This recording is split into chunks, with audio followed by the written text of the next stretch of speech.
রাতের বেলায় রাশেদ জানলার ধারে বসেছিল।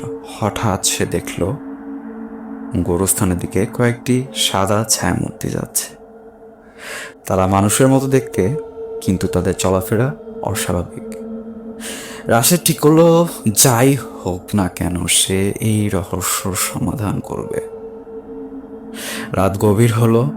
রাশেদ তার বন্ধুকে নিয়ে লণ্ঠন আর ধারালো দা হাতে নিয়ে গোরস্থানের দিকে রওনা দিল।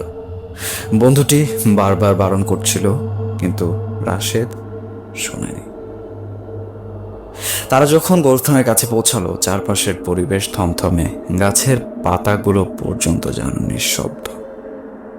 হঠাৎ তারা দেখতে পেল কয়েকজন লম্বা আকৃতির ছায়ামূর্তি, যারা একটি পুরনো কবরে কিছু একটা নিয়ে কাজ করছে।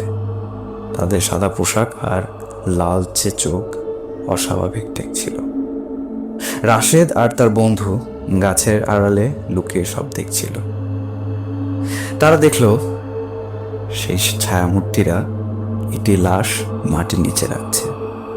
লাশটি ছিল অদ্ভুত, আধা মানুষের মতো, কিন্তু হাত পা লম্বা, চোখ বড় আর শরীরে উজ্জ্বল সবুজাভ আলো। তারা কিছু অজানা ভাষায় কথা বলছিল। রাশেদ সে ভাষা বোঝার চেষ্টা করলো, কিন্তু ব্যর্থ হলো। তাদের কাজ শেষ হলে হঠাৎ সবাই মিলে গোরস্থান থেকে রাশেদ আর তার বন্ধুর দিকে তাকালো।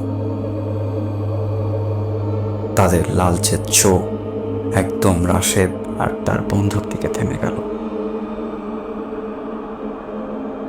বন্ধুটি চিৎকার করে পালাতে চাইল, কিন্তু কিছু একটা তাকে মাটিতে আটকে রাখলো।